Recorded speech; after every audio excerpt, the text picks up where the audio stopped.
sesekali nyeker. Kemudian para ulama menjelaskan apa hikmahnya, supaya kulit kita ini kenal dari mana dia datang dan kemana dia mau pulang. Cek kenal, kita ndak sepatu gilap, numpak mobil, modun mobil karpet. Kapan kena lemai? Kena lemah sepisan pencitraan. La haula wala quwata illa, susah sudah ya.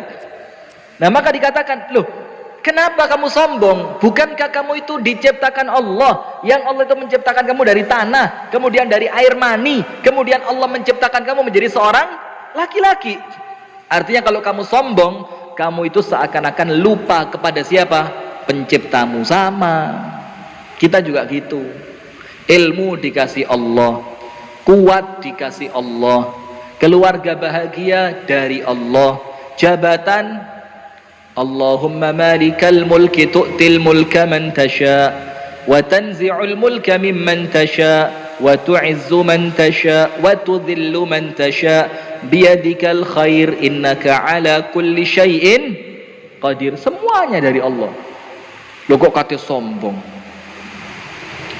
Bahkan kemarin Anda tahu Gubernur NTT tahu yang sempat mau beleh orang Islam itu, Victor Laiskodat, namanya aja aneh, Laiskodat.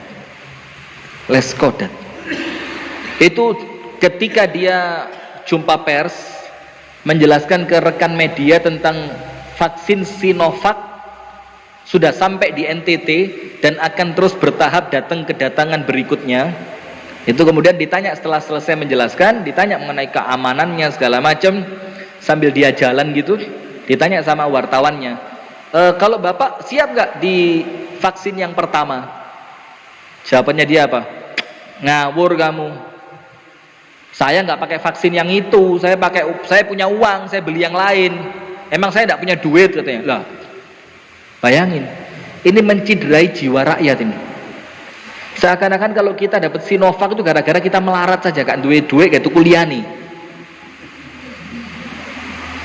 Subhanallah, tidak lama setelah itu positif COVID dia. Positif COVID. Dan hebatnya apa? COVID ini Pak, lek sing loro ulama, kita ini seakan-akan tinggal nunggu berita duka cita. Kalau yang kena siapa? Ulama. Oh Ustadz Fulan kena, entenonoi, siap no kuburane, dilungkas melbu. Tapi kalau yang kena pejabat, kok empane COVID ini gak medeni blas. Iya ndak? Sembuh, OTG, intensif di RSPAD Gatot Subroto, itu numpak pesawat opo? Kan nggak boleh dari NTT ke Jakarta pakai pesawat komersil, kan nggak boleh. Maksud campur orang sehat, artinya dia pakai pesawat apa? Jet pribadi. Duit sopo? Kenapa kalau dia boleh pakai uangnya rakyat, kalau rakyat pakai uangnya sendiri nggak boleh? Paham? Nah, sedikit aja juga kan. Kemudian dilanjutkan ayat 38, lakinnahu wallahu rabbi. Ini temennya ngomong, tapi dialah Allah Rabbi, penciptaku, pemberi rezekiku, yang bakal mematikanku. Lakinnahu huwallahu rabbi wala usyriku bi rabbi ahada, dan sekalipun saya tidak akan syirik sama Allah. Antum tahu enggak arti ayat ini apa? Yang ngomong ini wong melarat, ngomong kepada orang yang sugih bondo. Itu menunjukkan apa? Menunjukkan tidak boleh ada rasa segan ngandani wong sugih. Kadang-kadang kita iki lek sing salah donatur terbesar masjid ngono ngandani wedi. Iya apa ndak?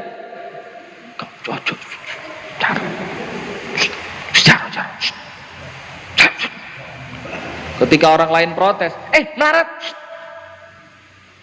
Ketika yang donatur utama, bagus, usulan keren, top, Anda dapat wangsit dari Gusti Allah. Sampai seperti tidak boleh begitu. Ini yang ngasih tahu orang melarat, ngasih tahu orang kaya, Tapi ingat, niatan memberitahunya untuk apa?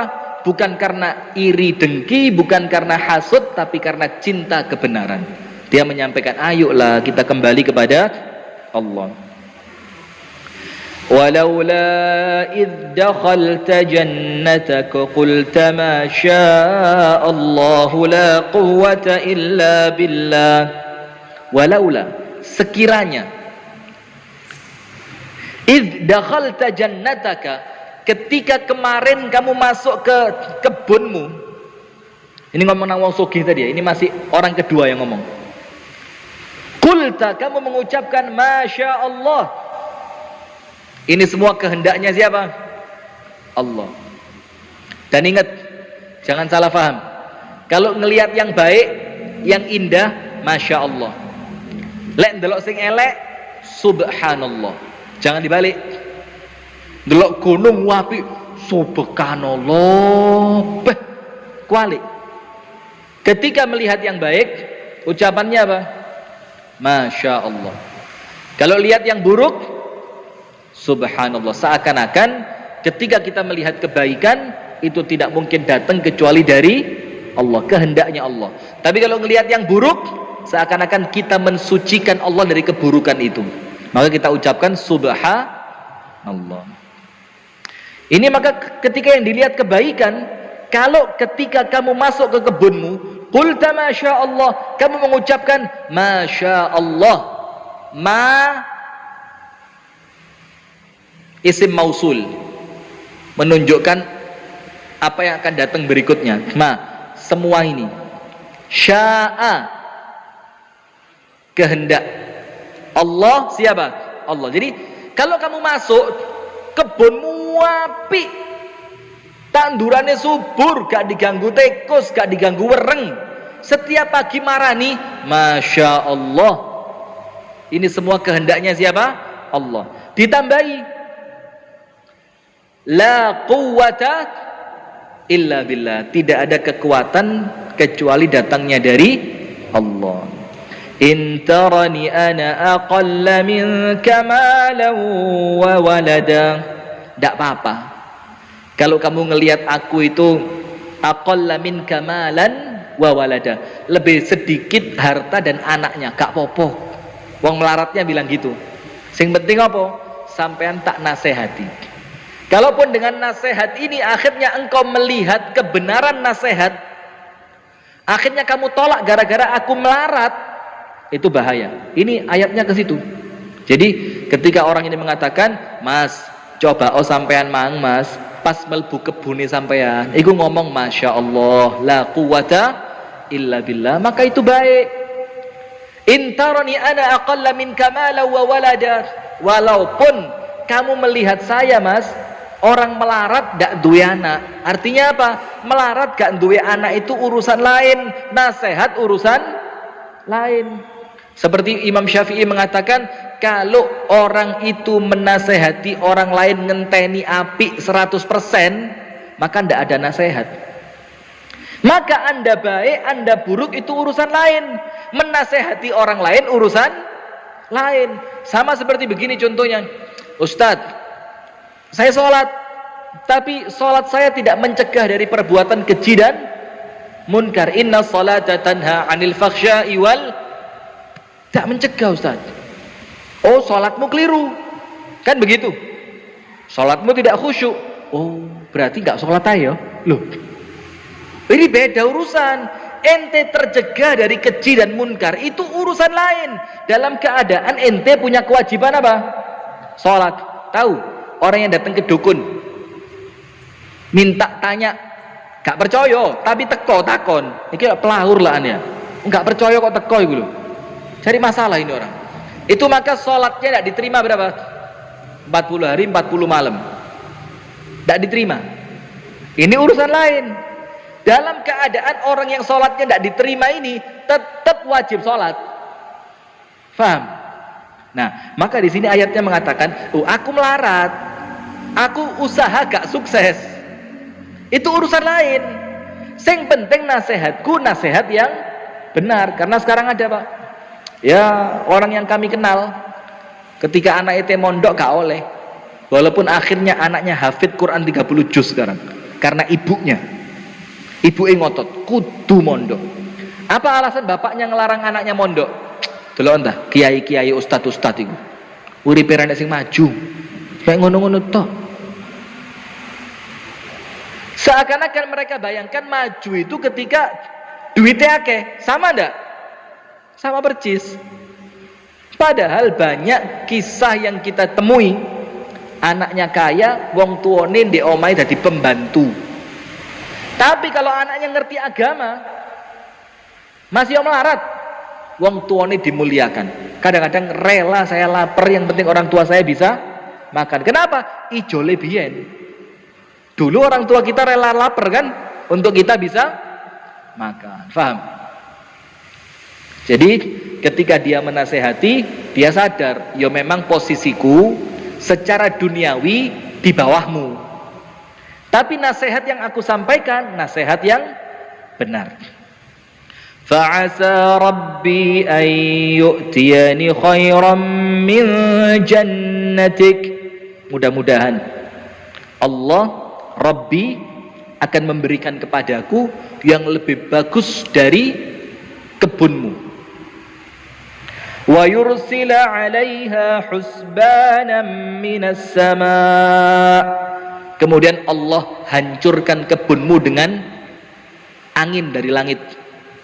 Coba, banyak ada orang, walaupun ya belum tentu orangnya jahat, pari wayai panen kena udan ambruk.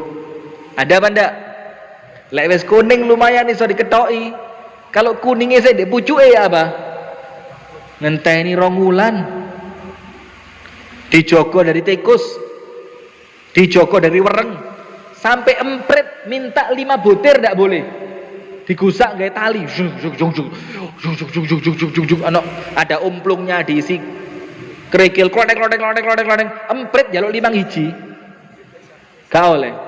Tapi ketika Allah berkehendak kirim hujan, dan petani-petani itu Pak, mudah-mudahan Allah memberikan kepada mereka keberkahan ya, amin ya rabbal alamin. Itu lek udan gini Pak, tidak seperti panjenengan udan enak mikir sing indah-indah ya, ngombe teh panas, gorengan, selimutan, enak sampean. Paling kepikiran sama bocor. Petani Pak, hujan, dredegnya itu bukan cuma di dalam, sampai jopo. Metu dredegnya kira apa? Ini yang dia tunggu. Nah, maka begitu. Nah, maka dibilang, wa yursila 'alaiha husbanan minas sama' fatusbiha sa'idan zalaqa. Akhirnya apa? Kebunmu rusak. Jadi kuning kabeh. Kayak iso panen. Au yusbiha ma'uha ghawra falan tastati'a lahu talaba. Atau minimal banyune garing, digolek banyu nanti. Coba, ini semua kuasanya Allah ini. Ngirim angin dari langit. Ada yang bisa nolak? Saya nanti pakai strategi, itu saya pasang seng. Misalkan sawah saya 2 hektar, saya pasang sengnya 3 hektar. Ketika ada angin, cus, itu mendal kena seng saya. Nggak iso. Nggak bisa. Bangunan terkuat saja bisa buyar kok kena angin. Apalagi sekedar seng. Dan nggak masuk akal. Wong duwe sawah ndukure kayak seng. Atau kalau nanti airnya kering, saya beli diesel, saya sedot airnya. Loh, lelek gak metu ya apa? Nggak bisa. Ini semua ini kuasanya siapa? Kuasanya Allah. Au yusbiha ma'uha ghawra falan tastati'a lahu talaba. Atau boleh jadi, kalau kamu tetap ingkar sama Allah, kalau tidak dikirim angin panas dari langit, akhirnya tanamanmu rusak, minimal sampean gak iso ngelep, gak iso nyiram, gak iso irigasi. Kenapa?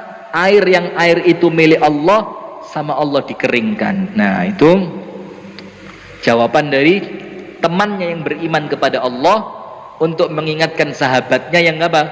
Lalai karena kekayaan. Maka penutup wasiatnya malaikat Jibril kepada Nabi Muhammad, ya Muhammad, aish ma syi'ta fa innaka mayyitun. Muhammad, uripo sak senengmu, sampean bakal mati. Wa ahbib man syi'ta fa innaka mufariqu. Cintai siapapun silahkan, sing mesti sampean kudu pisah. Kalau ndak pisahnya karena kematian, dia pisah karena cara lain, cerai atau yang lain. Ya ndak? Wa'mal ma syi'ta fa innaka majziyun bih. Lakonono sak senengmu. Kenapa?